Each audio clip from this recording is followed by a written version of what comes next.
The younger of my two older sisters is celebrating a milestone birthday this month, and in honor of that achievement, I feel compelled and obligated to tell the story behind the infamous bicycle crash that ended my modeling career before it even started. She still claims the accident was my fault, but we both know that that claim is a pile of steaming cow poop. It's not true. Here's the real story. But first, let me give you a little context about this sister of mine. When we were growing up, as a family, we sat and ate our meals at the kitchen counter. That meant that the people sitting on the one side had their backsides fully exposed to whomever was walking behind them. Her favorite pastime? Sneaking up behind the people sitting at the counter and jabbing her fingers into your ribs as hard as she could, effectively giving you a shock and making you jump. This happened so often that to this day, whenever she walks behind me, I still cover my ribs to protect myself from her unprovoked attacks. And let's not forget her infamous dinner joke. In a sweet and innocent manner, she would ask you, "Do you like seafood?"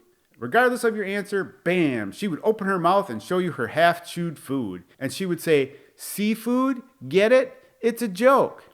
Yeah, we got it the first 1,000 times you did it to us. And that's why if anybody asks me, I say I don't like seafood, even though I do. And she still plays this joke to this day. Seriously, she should grow up. How immature.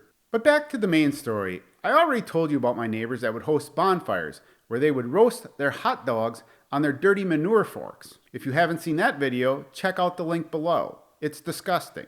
Well, at one of these bonfires, my sister and I decided that we would go back to our house, which was about 1/8 of a mile away up the gravel road. She had her bike, so she simply rode that home. I was too young to have a bike yet, so I simply walked. Once we got home, we changed our mind and decided to go back to the party, and she offered me a ride on her bicycle. I was dubious as to if this would be safe, but she convinced me that it would be both safe and fun. And as my older sister, I always listened to what she said. So I climbed onto the banana seat in front of her and put my hand on the handlebars. That meant that I would be pedaling and she would be also steering and providing most of the balance. Technically we were co-pilots, but as my older sister, she was really the one calling the shots. So we rolled out of the driveway and started our descent down the gravel road.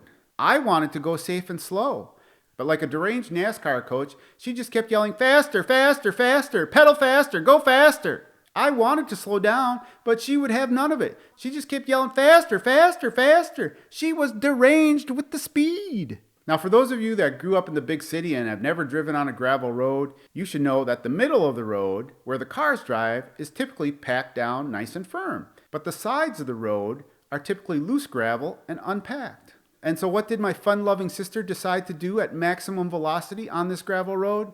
That's right, she steered us right into the loose gravel.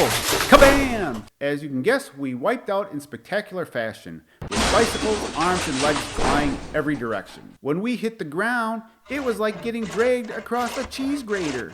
Blood, gravel, tears, total chaos. At this point, we parted ways. She picked up her bike and rode back up the hill to our house.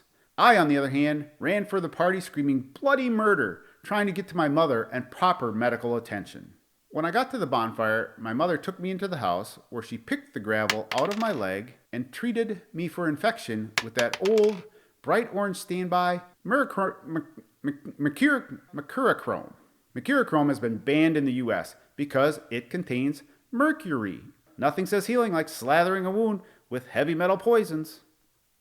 But that's what we used in those days. Once it was determined that I would in fact live from this horrific accident, I was concerned about my sister and convinced my mother to go back to our house to check on my sister. Well, she had treated her own wounds, but since we didn't have any big bandages, she created a roadmap of band-aids to cover all the scrapes and scratches on her legs.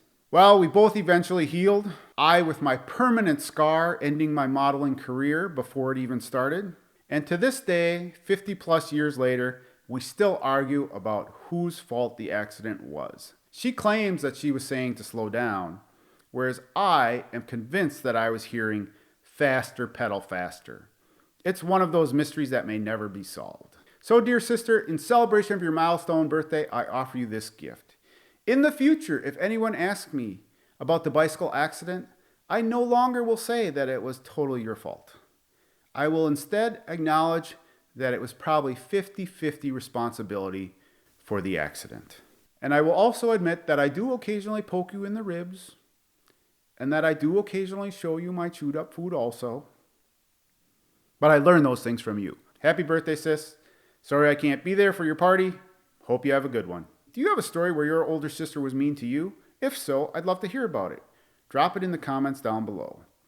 And if you enjoyed this video, hit the thumb, hit the bell, subscribe, and as always, sincerely, thank you for watching.